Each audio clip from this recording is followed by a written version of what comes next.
Thanks for tuning in to the Football Talk Squadron. I'm Dutch. And I'm Pops. And welcome to NFL Playoffs, Wildcard weekend. We'll get into that here in a minute. As soon as I logged on, Pops, I'll let you kick it off. You said what to me? I said, dude, what a day of firings. I mean, it's been pretty crazy just to see. And, you know, as we already see, and we've talked about it before, like I think of already like the Titans vacancy, the Browns vacancy, you know, and we're already talking about the coaching carousel with new quarterbacks and just how the league just destroys them because there's zero continuity.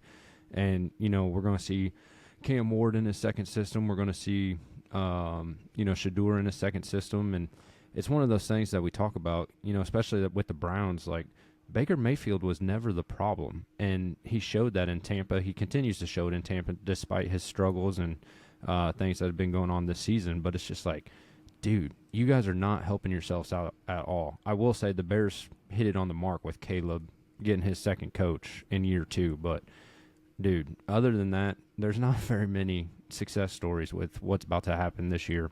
Last piece before I let you interject. Shefty put out a comment for 16 straight seasons. There's been 5 head coaching changes every single season, which is just crazy. Yeah, it's one of these ones where the immediate thing that I saw, so for all the, I know most people who are listening now have heard it all, so you are correct. Good job in bringing up the Titans guy because he was fired a while ago, but Cardinals fired their head coach today. Pete Carroll got fired from the Raiders. You called it. Great prediction of Stefanski getting fired for the Browns. Then who else is gone? We had Titans. Pete Carroll. Yep, said him. Raheem Morris. Raheem Morris, that was the other one, yeah. And then Brian Dable from the Giants is gone. I feel like, especially in the NFL, and I think it's why we get into these like cyclical cycles of, you're like, sort of like Raheem Morris. He was a coach of the Bucs, and now fast forward, he's with the Falcons. 2 years into it, he's fired again. I really feel like NFL teams fire a coach and they don't have like a game plan of who they're going to go get. It's like this, they fired him to fire, but they didn't have a plan post that. It's just, and at least, like, I'm happy for the Falcons, and just hear me out with this. They fire the GM too. Like, if you're going to do it, do it. Like, clean house. Now, the GM had never had a winning season, and he had been there much longer. He had been there, I think, like 5 or 6 years. Never had a winning season. So, totally get it. But if you're going to, don't allow the GM who hired the head coach to remain the GM again for a new head coach, which we had this big discussion with Pace with him because he ultimately hired Eberflus. And you're like, Now, I will say, Ben Johnson, I get you guys coming off back-to-back losses, but he met your goal. And that's what I'm going to keep reiterating, that no matter what happens this wildcard weekend, your goal going into this season was, hey, I think playoffs will be a success. And not only did you make it into the playoffs, you won the division. Now, I get it. You were 2-4 in division play, but hey, you made it.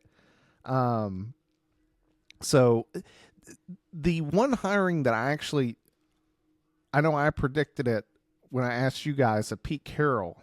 My logic is this. So they wrapped up the top draft pick. I sort of like the move of firing, and it's because you want to give that guy 5 years with the same head coach. Like, let's bring in a guy, because let's be honest, it's going to be Mendoza.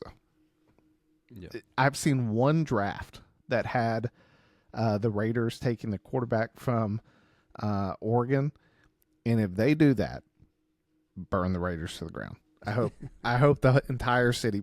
Mendoza is the guy. Like, we said that, or I said it after the Ohio State game, that his game versus Ohio State, it was an NFL arm. Like you saw it. Like you were just like, dude, this dude can ball. And now he obliterated Bama. I get it wasn't Saban-esque team, but dude, that's the number one. So I get it with the Raiders. I understand that. Now the other ones, we'll see. Total dumpster. And I think it's pretty crazy. I looked at some of the some of the requests already, and you would think they would look at track records a little bit, but the Titans are going after Nagy, and I'm just like, guys, like, like I get it. He went back to Andy Reid, but he was an assistant under Eric Bieniemy, however you say his last name. Assistant under him, and then the Chiefs' offense has not been as prolific as it has been in the past with Nagy calling it, and it's just like, I think he was still riding the coattails of Andy Reid, and that's what's going to get him another job, in my opinion. Anybody out there right now, or a team that you can think of that you would sit back and go, I think that someone should probably look in that direction if you're looking for a head coach? I mean, the only one that really sticks out in my mind that I could possibly see would be, like Vance Joseph, from the Broncos with that defense. But, like, again, I mean, we're seeing, Todd Bowles. That's what he was known for. And now my man doesn't have a defense to save his life. So, honestly, I really don't know who I would go seek after, but I know Vance Joseph is a big one. It's a real question of whether or not Spags would step up to be a head coach again, or if he just likes calling the plays from the sideline. Like, hard telling, man, but there's nobody in my mind that truly sticks out to be, hey, let's go get this guy. I know he's only had 1 year doing it, but the Jags defensive coordinator, Anthony Capini, like, I sort of look at him and I go, let me tell you, the Jags look good. I mean, we're going to get to it here in a second with the playoffs, but my dad asked me that on the phone today. He goes, who's your team? He was like, the AFC sort of a mess. I go, I 100% agree. I go, but if there was one team that I'd prefer to avoid, it would be Jacksonville. They're playing hot right now. Now, last week we had some struggles with I wanted to bring it back because we really some of the questions were a little tough. So got a little trivia. It's not the full Jeopardy round. Pops was able to get away tonight in order to film, so we wanted to give him the opportunity. So first one's pretty easy, in my opinion. So this was you're also a PhD. Hey, this was a divisional round question. The Bills, leading by 3 points, kicked off to the Chiefs, who drove for a field goal, game tying in how much time? Was it 36 seconds? No. You're talking about a couple seasons ago? Yeah. How much time did what? Oh, yeah. 13? It was 13 seconds. 13 seconds. It was one of the few times that I enjoyed Tony Romo being on the broadcast. Most of the time he's like starting to irritate me here now. But he was like, if you guys would have just squibbed it, you would have taken a few seconds off. And all that time matters. All right. Who has the longest drought currently without a playoff win? Without a playoff win. Goes all the way back to the year 2000.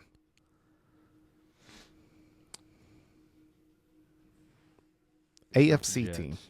Yeah, it's not the Jets because they just did it with Sanchez a decade ago. Is it the Dolphins? It is the Dolphins. Yeah. Here's your other toss-up. Who has the longest in the NFC?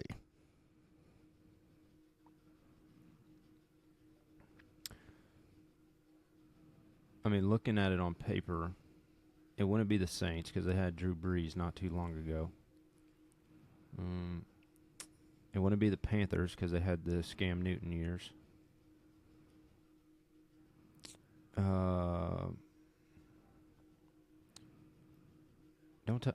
It's not the Bears. It's the Bears. Oh, 14 years.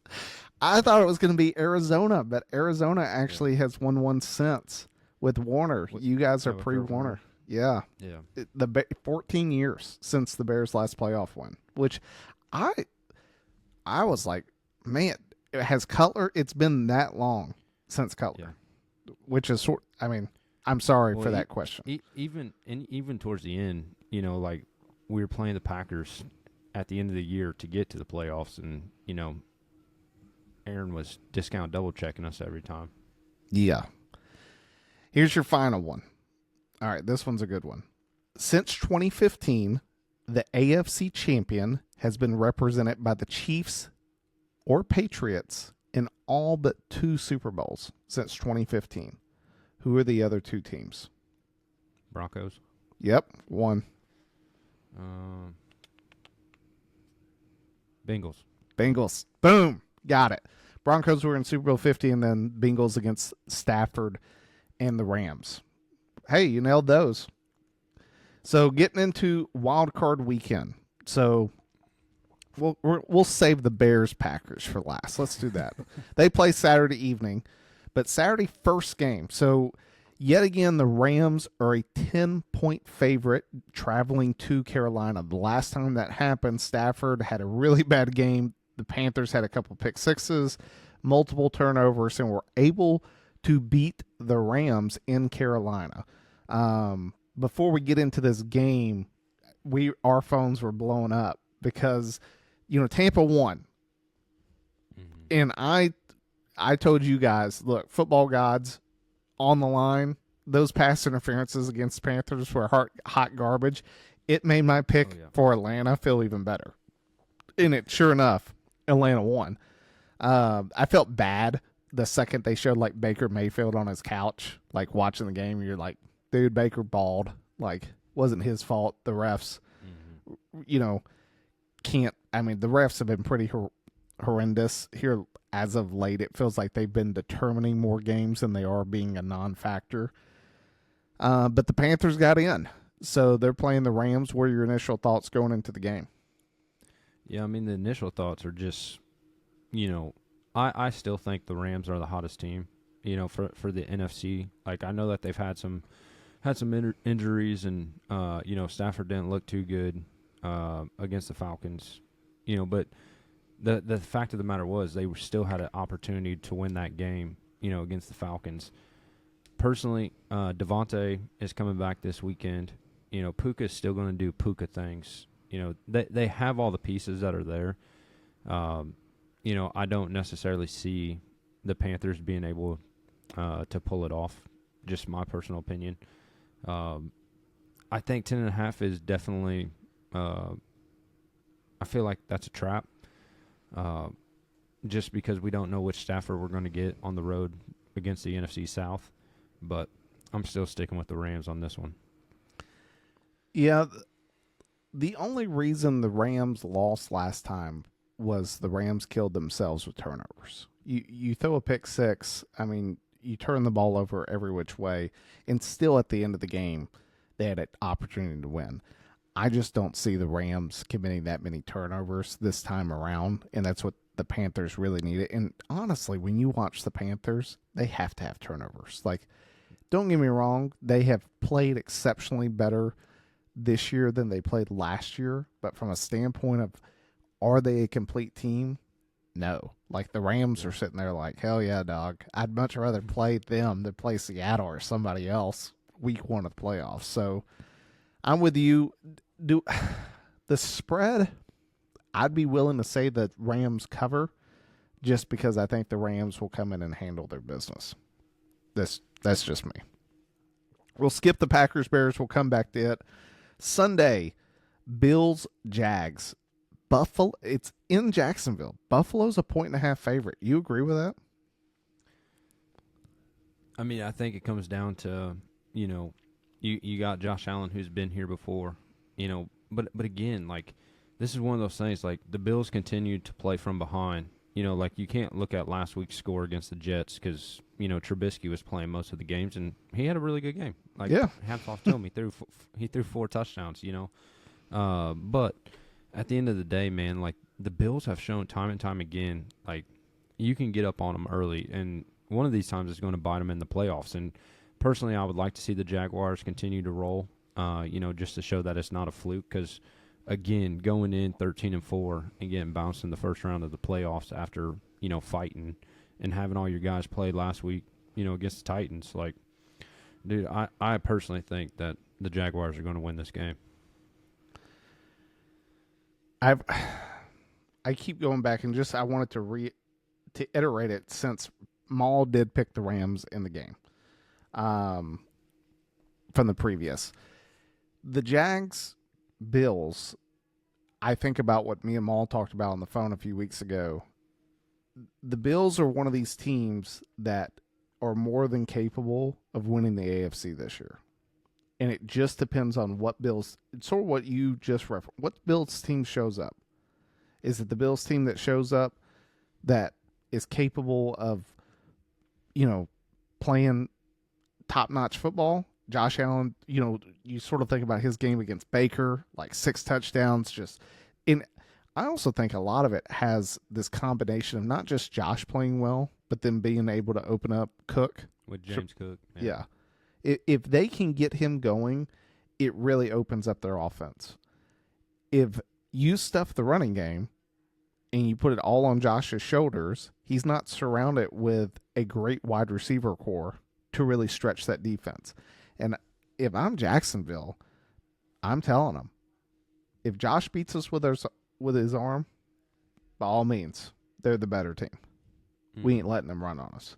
And for me, I go back. That's how Saban, I know this is an NFL episode, that's how Saban won games. Like when you think about him, and it was like the guys that beat him, it was like quarterbacks just had to play perfect because you ain't running the football. It's like if the dude was just hitting dots down the sideline, then by all means we're going to lose this game because he's just hot and we can't do anything to defeat a perfect pass. But if I'm Jacksonville, I lock down the run.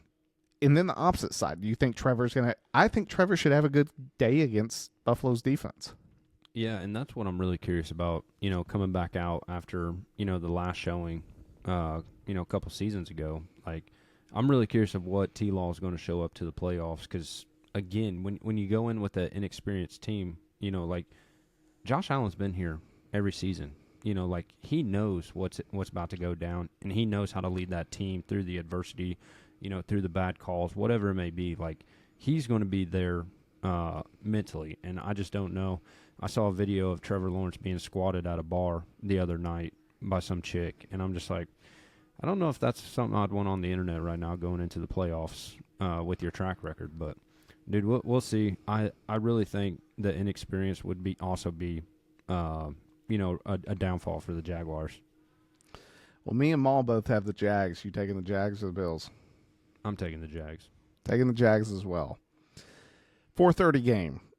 Niners at the Eagles. Philly minus 4.5. This is a rematch of the NFC Championship that we had a few years ago in which Purdy hurt his elbow, and then it was sort of game. I mean, that game was really the Niners were sort of on a train, unstoppable, and then Purdy got hurt, and it completely fell off the rails in that game. My question is based upon how poor the Niners played last week against Seattle, do you think that's sort of setting up to have a similar result against the Eagles in their defense? Yeah, I mean, it's going to come down to me for the Eagles' defensive line. Like they got 300 put up against them by the Bears, on Black Friday. You mean the Niners? Well, I'm saying when the Bears played the Eagles on Black Friday, they put up 300 yards on them. That's one thing that I'm very curious about because you're going to have to stop Christian McCaffrey. And you're going to have an answer for him when he gets lined up in the slot, and that's really one of the biggest things because Brock is playing really great football right now for the most part, taking care of the ball, stuff like that. But personally, I picked the Seahawks last week. I think the Eagles are going to be able to get it done. They just have to rely on that offense because we know that the 49ers defense is not. I was actually very surprised at how well they played for a 13-3 game. I was really surprised of how the defense played against the Seahawks. But already seen them once in the year, division rival, all that kind of stuff. I just don't see it going into this week in Philadelphia, and I'll take the Eagles. Maul's got the Eagles as well, and it's hard for me to not pick the Eagles. The Eagles, for me, are the one team in the NFC that I really think matches up very well against the Rams and Seattle, regardless of who. They just sort of, if their defense has been hot playing, it's almost one of these questions of can your offense put up 20 points? Because I feel like 20 points is sort of that threshold that if they can just cross that number, there's probably a pretty good chance that the Eagles win the game based upon how well their defense can play. The good news for them is that Niners, I don't know how to think about the Niners offense. It's like, dude, I watched Purdy look like Joe Montana against you guys. And then last week against Seattle, you were just like, were the Bears defense that like terrible? Like, well, we saw the other night. You're not wrong. Yeah, I guess that is a partial answer. Jared Goff did look good when he wasn't under pressure. He tore you guys up pretty well. But all of us are going Eagles in the game. Then Sunday night, we've got Chargers at the Patriots. I mean, this feels like the old Phillip Rivers, Tom Brady matchup.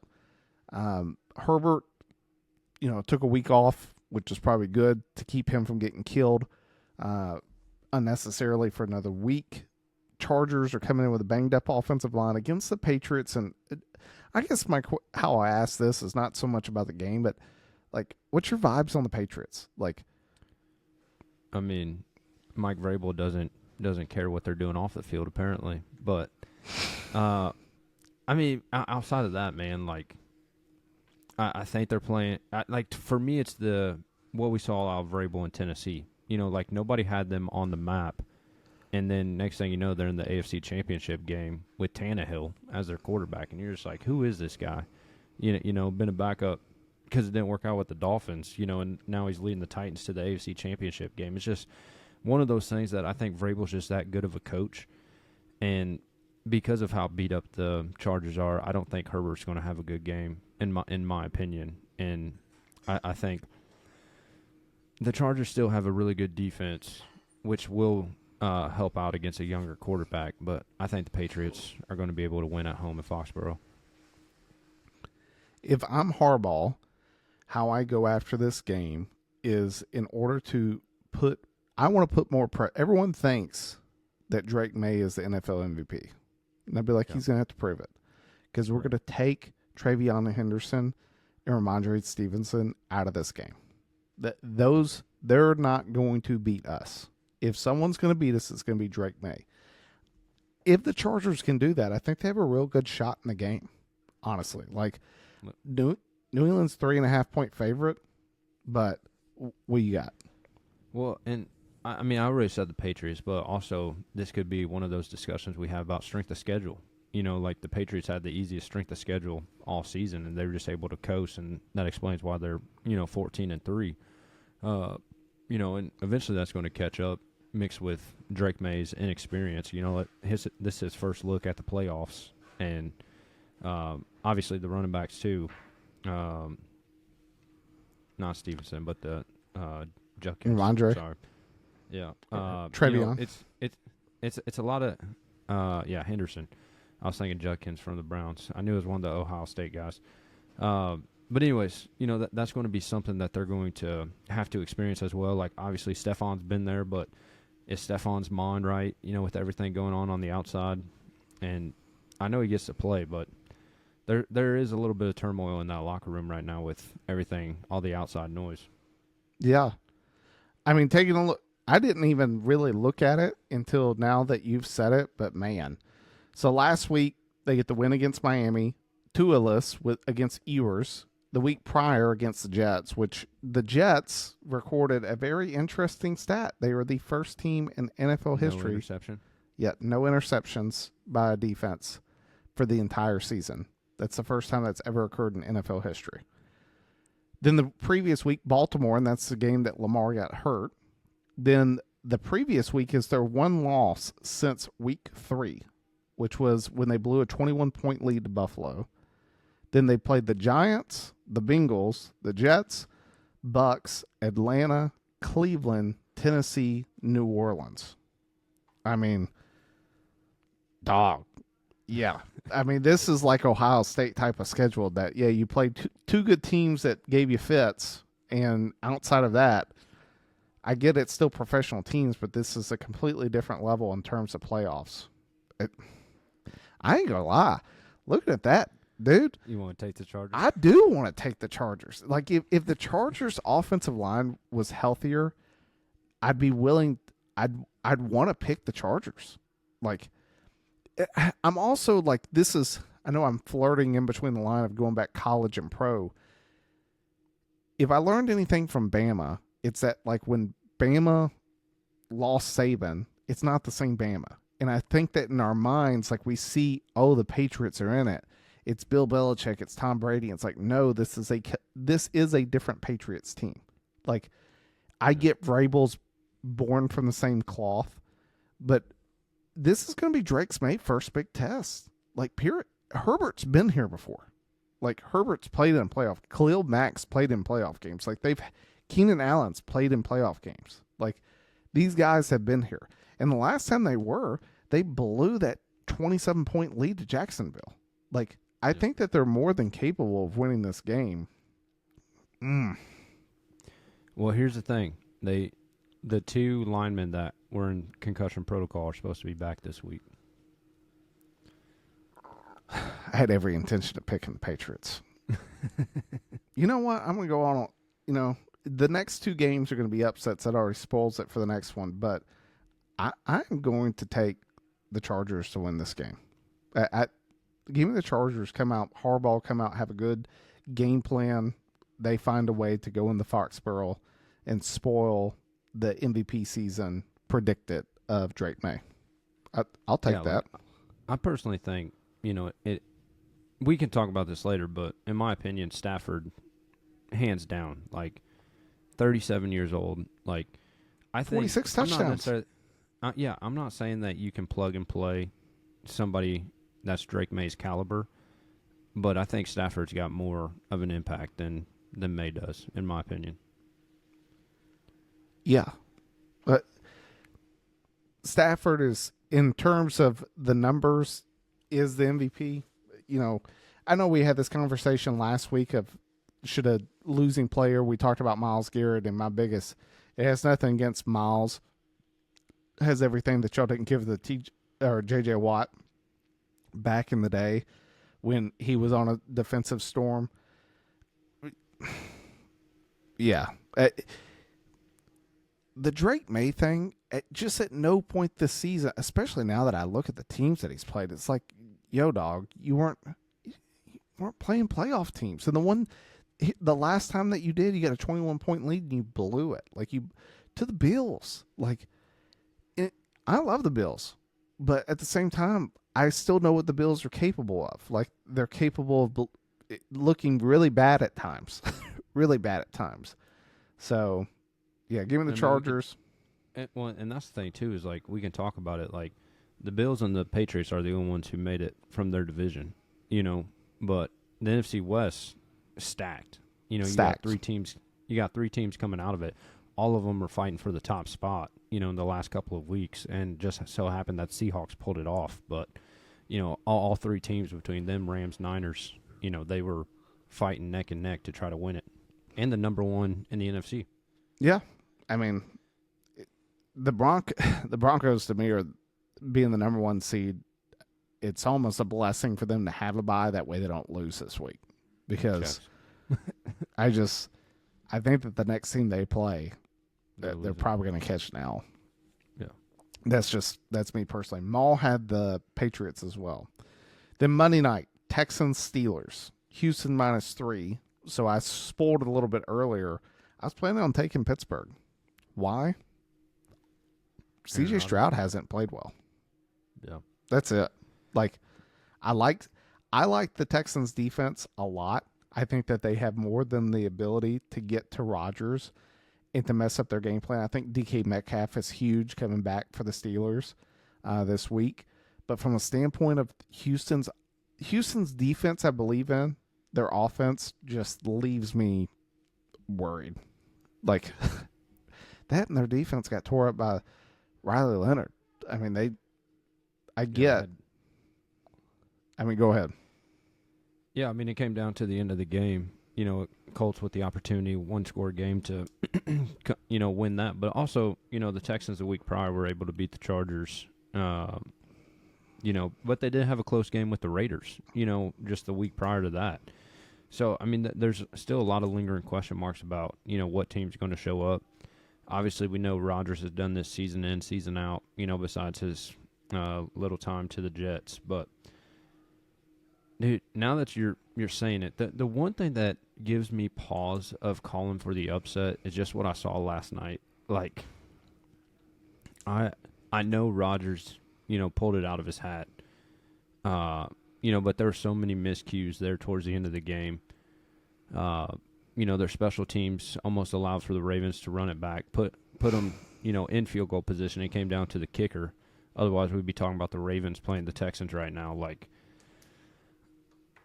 I'm going to stick with the Texans. I don't see Rodgers being able to pull the rabbit out of the hat against that defense. It will be a great test for Rodgers. A great test. That I agree with you. The Steelers should have lost the game. 100%. Steelers should have lost that game, but it wasn't like a ref thing. It was just I wish that we had watched it live, because when it was all going down, the only thing I could think, and you called it, dog. You literally called it when talking about the game. We just all went Ravens. So you were like, you said it. You go, well, it's playoff Lamar going to show up. And don't get me wrong, like he hit the passes he needed to, and they got ahead, but it's just like this. I don't know what the stink is with the Ravens when it gets time in the crunch time at the end of the season. It's like they just cannot close the deal. Cannot close the deal. And honestly, they're just a few massage tables away from having a kicker that would have actually made it. The second he brought up Justin Tucker, I was like, man, that kick's going wide right. So, yeah. Maul has the Texans as well with you. And then going back to Saturday night, the game of the century. Packers at the Bears. Chicago right now, 1.5 favorite. Most likely going to get to see Jordan Love coming back from his concussion that he suffered last time against the Bears, where the Bears upset the Packers with the huge DJ Moore overtime catch in order to upset them at Lambeau. It was not Lambeau, it was at Soldier Field. Vibes of the game. I don't like it. Like, I'm just being dead honest. Everybody already knows that we've got the group chat that we talk, pretty much every Saturday, Sunday, Monday, about football, even in the off days, and it's just what I saw out of DJ Moore when Caleb threw that interception. Like, I was just like, DJ, you're the highest played player on this team, and you made no effort at all to even just try to break up the interception. Like, I don't even care, if you weren't going to try to catch it. Like, you still know to try to break up the interception. You've been taught it since high school. Like, that's just something you've got to do, and there was just no effort out of that. We've talked about just the body language. Don't get me wrong. Last time in overtime, like, he won us the game. Like, got it. But, like, there's just been too many times this season where I'm just like, you're mad because you're not putting up the stats that you want for your own personal glorification versus the betterment of the team. With that play, too, the tight end was wide open. There was a defender in between Caleb and the tight end, so I don't know if Caleb necessarily saw it, but the tight end was wide open, and Caleb could have tossed it there, but that's neither here nor there. The one thing that gives me pause this weekend is even when Jordan Love got taken out, it still took overtime to beat Malik Willis. Now, Malik Willis played a great game. I'm not going to take that from him, but it's just like the Bears still, the NFC North is their kryptonite, and I don't like it. But on principle, because I'll never choose the Packers, I'm taking the Bears. It makes me worried that Love comes back, because if there's anything that the Bears defense, and you've brought it up time and time again, they lack a pass rush, and with Jalen Johnson and the other guys in the corner positions being out, it really highlights the inefficiencies of your defense, especially in the center. They're back now. Like, that's the thing. They're back. You know, like, I'm watching Johnson getting outran by Jamison Williams, you know, on crossing routes. Anybody's going to get outran by Jamison Williams. Like, I hate to be the bearer of bad news. But that's the Dude's thing. a track star. When you can't get to the quarterback, like, all it you don't gotta matter. do is correct. It don't matter who you have. You can have Darrell Revis. His guy's going to get locked down, but you don't have 4 Darrell Revis guarding guys. Like, you have to get pressure. You have to get pressure. The good news for the Bears is this is on the opposite side. If I'm the Bears, wherever Trayvon Diggs lines up, I'm attacking that dude. Oh, now, for sure. The big question is Rome coming back? I mean, he has to. Like, he was questionable last week, so I would assume this being a playoff game, you know, they're going to give him some extra Toradol or something, you know, and just get him out there on the field because we got to have him. Like, having all 3 of those guys out there, and with Loveland playing the way he does, I mean, again, another game, no drops. Like, that dude's unreal. Cole had the catch, though, dude. That catch in the end zone where he got stuck, dude. What? He got smacked. And to hold on to it, dude, hats off, dog. Like, I thought that the Bears were coming back, and then sure enough, nope. I was like, are you breathing? And you were like, yeah, dude, the house just went nuts. And then sure enough, they go right down. You're like, the house is now quiet. Yeah.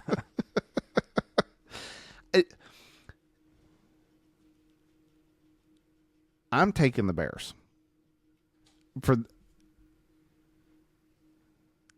in the same regard that I've said to other, whether it be some of the other quarterbacks that have yet to prove it.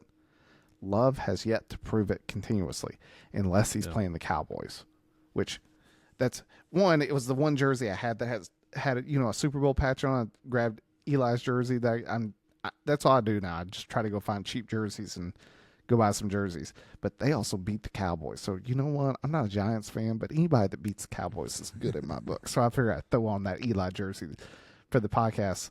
I just sort of sit back and, Love has had really, he is up and down. Like, if there's one thing I can say about Caleb, dude's been playing balling.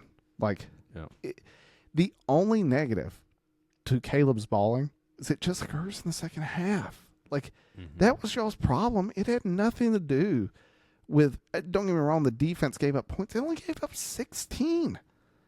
It was like, dude, the whole first half, you were like, can y'all just get some points on the board? And if there's one thing that I can say, and hopefully Ben Johnson will hear this telepathically, is if you're in the position to take points, take the points. Just take the points. I don't care. Just get on the board, because your offense has struggled so much in the first half that if you get in a position and you're like, it's 4th and 1, we could go for it for a touchdown, or we can take the safe option, kick 3, just kick the 3 points. Take the points. There's too many teams. I mean, even the Steelers last night, it's like they go for it before half, they get stuffed, and it's like, well, if they had taken the 3 points, it's never a field goal game at the end. Like, the other statistic, I think I said it last week, the Bears have the most dropped passes in the league this year. And like, drop is like, it was there. Like, Caleb put the ball on the money, and the Bears have the most dropped passes this year. And like, I mean, that's what's killing our drives. Like, I get it. Caleb's not nearly under as much duress as he was last year. He's having the time to make the plays, and when he puts the ball there, like, you guys get paid millions of dollars. You got to catch that thing. And I get it. You don't have to catch everyone. But the fact that we're leading the league, I mean, that's part of it. But also, it's like, how do we come out against the 49ers, put up a 38 spot? Offense is just rolling the entire game. Like, there were no stops on either side. And it's just like, how do you go from that to the very next week at home? Like, not even at Ford Field, at home. And you just can't keep the plays alive. Like, that think is what killed me. Some of that, you diagnosed it. I really think some of it is you're going against Dan Campbell, and he knows Ben Johnson. Like, Dan sort of knew how they were going to call that game. They had a very good read on what Ben was trying to do, and they took full advantage of that. The question is can the Packers replicate that? My argument is no, just because when you're around a guy for years, you sort of have this like instinctual, I sort of know what's about to happen. Like I'm not right all the time, but I'm right more times than I am wrong. And that's big. And then the other thing that can't be understated enough, dude, the Packers are hurt. Like, talk about a blessing in disguise that somehow y'all lose the game, but the Eagles decide to not play any of their starters. So instead of falling out of the 2 seed and having to play somebody else this weekend, you kept it, and now you're not having to play the Niners or the Rams. Like, you just get to sit back, or it's not the Rams. You wouldn't have to. You'd have to play the Niners. 49ers. Yeah. I would much rather play the Packers than play the Niners, especially after how that's all you need is to let Purdy get hot again. I like the Bears. Give me the Bears to get their first playoff win. Let's erase that stat. That way next week I can ask you who has the longest playoff drought in the NFC, and you'd be like the Cardinals because it ain't us no more. But that's the games. What else you got? Anything else you want to talk about? No, man. Like, I would say just, you know, as a Bears fan, this season has been, you know, it's been a shining light for what's about to come. You know, like I told you guys early in the season, it's like playoffs, that's all I care about. And, you know, still seeing whether it's the growth, like I actually saw in the post-game interviews, you know, Ben Johnson was mad. Caleb was mad. You know, like that shows so much more than what I saw in years prior. You know, like Eberflus, Nagy could not take a finger pointed at them, you know, and Ben Johnson's owning it. He's changing it. Like, I'm really excited about where we go, but we kind of talked about just the trajectory of the Bears because I think they only got like $12 million in cap space next year on top of only 5 draft picks. Like, it's going to be tight to see what we do to change it up, and I'm really curious if, you know, Dennis Allen's going to be out the door after this season because that defense has been tough minus the takeaways. Yeah, anytime that you struggle like that defensively, you're most likely going to get a change in coordinators, which is it's tough, but it's a business at the end of the day. Who's your early favorite right now out of the NFC and AFC? NFC, I think, is going to be the Rams. I'm still riding high. Like, yeah, they dropped a couple of games, but those were the games that Stafford played the worst. You know, like that's what I'm riding on for the NFC. For the AFC, it was really a toss-up because, like, I want to say the Jags, but the problem is that the inexperienced first-year head coach, like, at some point that inexperience is going to bite them in the tail, you know, against maybe a more seasoned coach. Where it's a coaching thing. It's not even a player's issue. It's just purely a better coach. But I mean, the Broncos, like you said, I think they're going to lose also because they're a lot like the Chiefs. You know, last year where they were undefeated in those one possession games, and like it just fell the right way for the Broncos this year. You know, the Chargers are banged up, but I mean they could beat anybody any given day. I mean they blew out Dallas a couple weeks ago. Dude, if the Bills had a better defense, they would probably win the Super Bowl. You know, like in my opinion, like Josh Allen just got put on that cape and away they fly, dude. But I'm gonna stick with the Jags. Like I think Liam Cohen it'll be a real nice, you know, notch in his hat.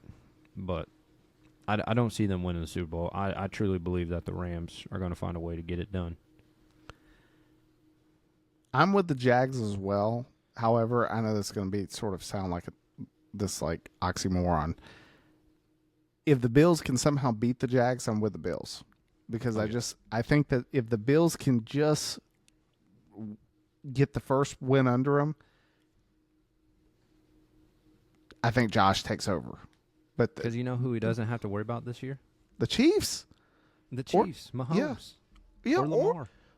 Or the Bengals. It's like, dude, this year's set up to where it's like you have to beat, honestly, these scrubs. Like, just by scrubs, I mean like very inexperienced guys. Like you got to beat Bo Nix, you got to beat Drake May, you got to beat Trevor Lawrence, you got to beat C.J. Stroud. Like the most experienced guy outside Josh Allen is Aaron Rodgers, and you already blasted them. I was there for it. Steelers literally got smacked that entire game by the Bills. Nothing they can do about it. It was hard to watch. Sitting up, as my dad's a Steeler fan, we were just sitting there and he was even just like, bless. He was happy to be at the game. Like, we had a great time, but from a standpoint of watching them, like, yeah, Josh would be my favorite if they can get through the weekend. In the NFC, I wish that I had said it last week when talking about the Seattle. I ended up we have this like pick'em thing I play on the side, and I ended up taking Seattle. And the reason for it was I talked to Maul, because I know on the podcast I had picked San Fran. I just told Maul, and I was like, I keep getting this vibe that I'm treating Sam Darnold like Carson Beck. Yeah. Like, too many times he's let me down. And I told Maul, I was like, you know what? I should have trusted Carson Beck last week against Ohio State. I'm going to trust Sam Darnold. And honestly, it was sort of a mirror image. Like, Carson didn't throw any like amazing touchdown passes. Neither did Sam Darnold. But you know what neither one of them did? They didn't turn the ball over. They made the small plays that they had to. They got out on the perimeter and they ran. Like, hats off to him, dog. Like, he did what he needed to do in order to beat the Niners to get the first seed. And that defense, dude, they smack. Like, McDonald has them boys playing, which you take a look. He was the old Ravens defensive coordinator. It's like, so what changed for the Ravens? That dude left. Yeah, that. Like, Harbaugh hasn't found a defensive coordinator to replace him. That's what happened. Like, he's got him playing well. And the fact that you have to go up to Seattle, dude, that place is loud. Like, they'll get your attention. And you sort of look at the rest of the NFC, like, I think that I would love to sit back and tell you the Eagles, my biggest issue with the Eagles, their offense. Offensive's terrible. My biggest issue with the Rams is they're sort of like the Bills, but in the opposite of like, dude, they've lost to the Falcons. They've lost to the Panthers. Last week, they were playing their starters, and Arizona gave them everything that they wanted. Like, I just sort of sit back with the Rams, and I'm like, I think that you're more than capable of winning it all this year. I'm in the same boat with you, but too many times you guys have just played to the level of the competition, and it's bit you. And if you do that in the playoffs, someone's going to bite you. Like, yeah. And that's the thing with the Eagles. Like, obviously, we talked about it last week. On paper, they look the best, but it's like one of those things that Kellen Moore is not there anymore. Like, that offense is not the same level that it was last year. Like, you can say all you want about Kellen Moore being a head coach, but look what the Saints did down the stretch. Like, they were really surprising some teams. And he's not calling that offense anymore, and it's just it's just not the same. That's why I can't trust the Eagles' offense to, get them back to the Super Bowl. I agree. It's their defense would have to win the games for them. So, fact. Any other coaches get fired, you think, or are we done? Dude, I'm really curious. Like, I know we've talked about it, and somebody told me today is like, yeah, they get the respect, but it's like, at what point do you keep dragging along the longest tenured coaches? Like, I don't think Tomlin's getting fired this season, but it's just like, you see the frustration in the locker room if you watch anything. Lamar was throwing stuff, like, I'm not saying anything against Harbaugh, but I am saying something against Harbaugh, but we know what kind of coach he is, but I think the time has ran out, just in my personal opinion. Whether or not the Ravens move on from him, I doubt it, but I would not be surprised if he got fired. I go back to the stat of if a quarterback and a coach have been together for 5 years since that quarterback has started playing and they haven't won a Super Bowl, NFL history says they never have. Never will. The two coaches remaining that are in the playoffs or one that's in the playoffs, one that's not in, I do think that, yes, the time has passed on Harbaugh. I think that you got to switch it up. Like, the defense has consistently been bad over the last few seasons. The offense doesn't have an identity. It's like Maul said it best, dude. When Lamar got hurt, it helped the offense because it went back to the basics of turn around and give Derrick Henry the football. Exactly. It won them games. The other coach that I really think should go is Sean McDermott of the Bills. Is you think about it this year, dude. No, what you just said. No Mahomes, one of the worst Chiefs teams we've seen in over a decade. No Joe Burrow. No Ravens. And you couldn't win your own division. You lost to a brand new first-year head coach with a second-year quarterback. Your defense has, in my opinion, has gotten worse. Your offensive, you drafted a guy that you had to bench because he wouldn't stop showing up to team meetings late. Like, well, and he was locked in a pit bull kennel this week. Did you see that? No. He was locked. He locked himself in a pit bull kennel. And it's just like the fact that this made it on the internet. Like this guy. Oh my gosh. This guy needs to be studied. I didn't even see that. Goodness sake! Like all that stuff, you're robbing Josh Allen of his prime. Like it's time. The Bills. You're getting a new stadium next year. I'm looking forward to it. Me and my buddy are going to be at the first game. We're going to open it up. They need change. If you don't win the AFC this year, when it's a down year, you got to figure it out. Like they need change and need it now. Well, so. It's funny because you mentioned it. You're like, I don't know what kind of coach he is. Somebody said the other day, he is a defensive coach. And it's just like, you've got one of the historically worst defenses ever. And nothing to fix it. Nothing. You know? Yeah. So, well, you got anything else before we wrap it up? No, man. Well, that wraps up the Wildcard weekend of the NFL. We'll get back to you with the divisional round. Hopefully Pops is a happy camper after beating the Packers, but if not, he at least has his prediction, so maybe the Rams to go for it, so we'll find out. But thanks for tuning in. Time to pull chalks. We'll see you guys next time.